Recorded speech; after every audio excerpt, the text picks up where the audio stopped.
Welcome to all. इस presentation में हम सेंट्रीफ्यूगल कंप्रेसर की डिग्री ऑफ रिएक्शन देखेंगे। डिग्री ऑफ रिएक्शन हमने पहले स्टीम टरबाइन्स में भी देखी थी।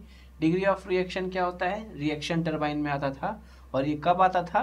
जब moving part of the turbine या moving part of the turbo machine में, टर्बो मशीन का जो मूविंग पार्ट है उसमें क्या होता था, जब एंथैल्पी चेंज होता था, इंक्रीज या डिक्रीज होता था, मतलब वो चीज उसमें क्या आ रही है, वो रिएक्शन का पार्ट बन रही है। मतलब जब मूवमेंट के साथ साथ वो रिएक्शन एफर्ट दे रही है।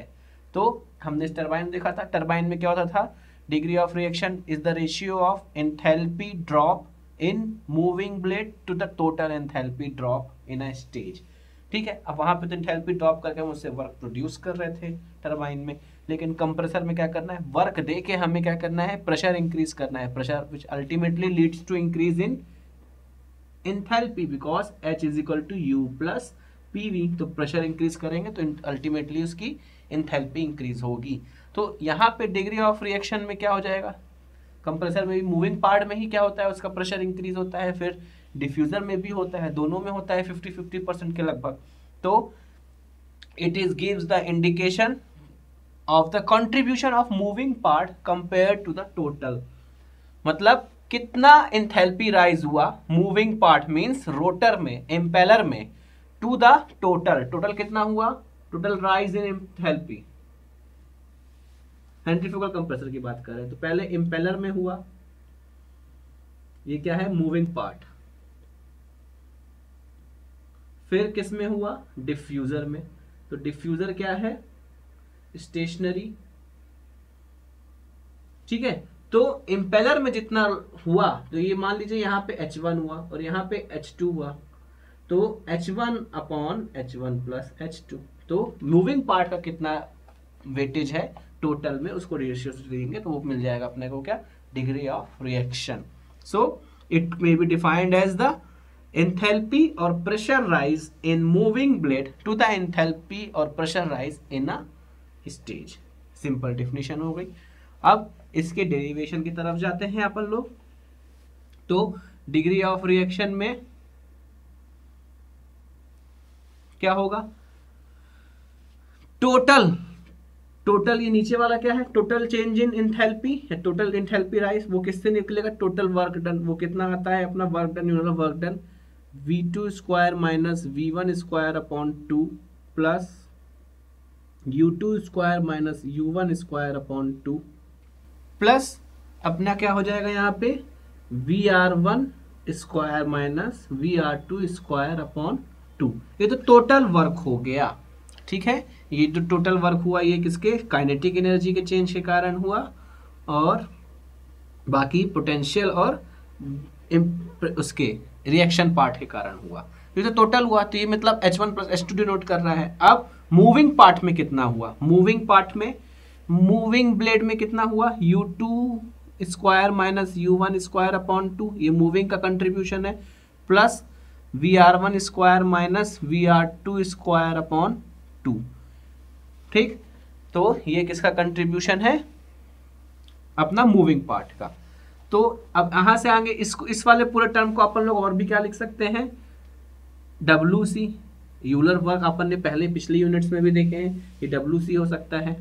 अब ऊपर वाले पे आते हैं, DOR इज इक्वल टू, यहाँ पे एक टर्म नहीं है, V2 square minus V1 square upon 2, तो यहाँ पे प्लस माइनस कर देंगे, V2 square minus V1 square upon 2 से ऊपर प्लस कर दिए, U2 square minus U1 square upon 2 plus VR1 square minus VR2 square upon 2। यहाँ पे इसको प्लस किए, माइनस अब कर देंगे, V2 square minus V1 square upon 2 upon कितना हो जाएगा? नीचे सेम चीज आ जाएगी, V2 square minus V1 square upon 2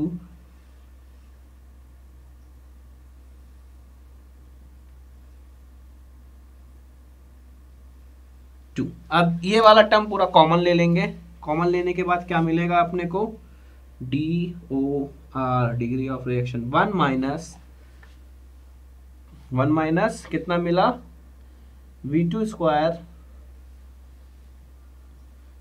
minus V1 square upon 2 upon में नीचे वाला टर्म ही बचा ना, तो इसको अपन लोग और क्या लिख सकते हैं, कंप्रेसर वर्क ही लिख सकते हैं। अब अपने को पता है कंप्रेसर वर्क कितना होता है सेंट्रीफ्यूगल कंप्रेसर में,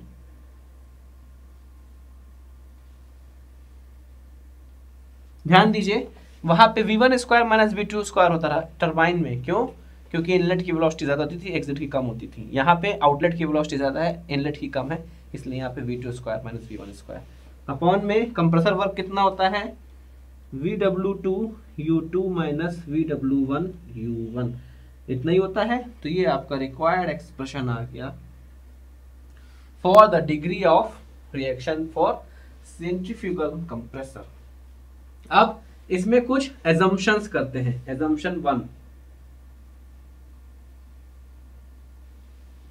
पहला एजम्पशन क्या करें कि जो वो है रेडियल है, रेडियल एंट्री, रेडियल एंट्री करें तो VW1 कितना हो गया 0, तो ये डिग्री ऑफ रिएक्शन कितना बचा अपने पास 1 माइनस V2 स्क्वायर माइनस, अब रेडियल एंट्री है तो VW1 तो 0 हो गया और V1 इज इक्वल टू कितना हो गया VF1 हो गया, तो V1 की जगह VF1 लिख ले स्क्वायर अपॉन 2 VW2 U2। ठीक, ये एक और एक्सप्रेशन आया विद दिस असम्पशन। और फिर एक और असम्पशन करें जो कि जनरली ऑब्जेक्टिव में आपको करना पड़ता है, फॉर ऑब्जेक्टिव ओनली लिख देता हूं मैं, objective questions only, objective questions के लिए है ये, क्या है VF1 is equal to VF2 is equal to V1। इसके साथ ये वाला तो है ही, साथ में अब ये वाला एजम्पशन भी आ गया 1 and 2 कंबाइन, तो फिर DOR क्या बनेगा अपना 1 माइनस कितना हो गया V2 स्क्वायर, तो V2 स्क्वायर की जगह क्या लिख सकते हैं अपन लोग V2 स्क्वायर माइनस VF1 की जगह क्या लिख दे VF2 स्क्वायर, जब VF1 अपॉन VF2 है तो VF2 स्क्वायर लिख दे अपॉन 2 VW2 U2। ठीक है, वही चीज है V2 स्क्वायर माइनस VF1 की जगह VF2 कर दिए। अब थोड़ा सा आउटलेट वेलोसिटी ट्रायंगल डायग्राम देखते हैं कैसा बनता है। आउटलेट वेलोसिटी ट्रायंगल डायग्राम देखें यदि हम, तो ये अपना VR2 हो गया,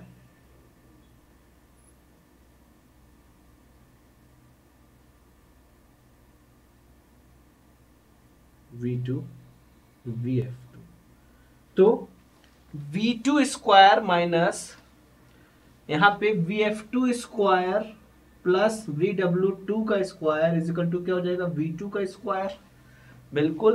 तो V2 square minus VF2 square कितना हो जाएगा VW2 square is equal to V2 square minus VF2 square, वही रख दें यहाँ पे। तो DOR कितना मिला अपने को 1 minus V2 square minus VF2 square की जगह VW2 का स्क्वायर अपॉन 2 VW2 U2। अब एक VW2 से एक VW2 कैंसिल, तो DOR अपना निकल के आएगा 1 माइनस VW2 अपॉन 2 U2। ये एक बहुत ही सिंप्लीफाइड एक्सप्रेशन है degree of reaction for centrifugal compressor, लेकिन ये सिर्फ ऑब्जेक्टिव के लिए यूज होता है, इसमें ये एजम्पशंस आपने यूज किए हैं। तो I hope degree of reaction समझने में आपको कोई दिक्कत नहीं हुई होगी, पहले भी अपन समझ चुके हैं, जस्ट उसका रिवर्स है। Thanks for paying your attention.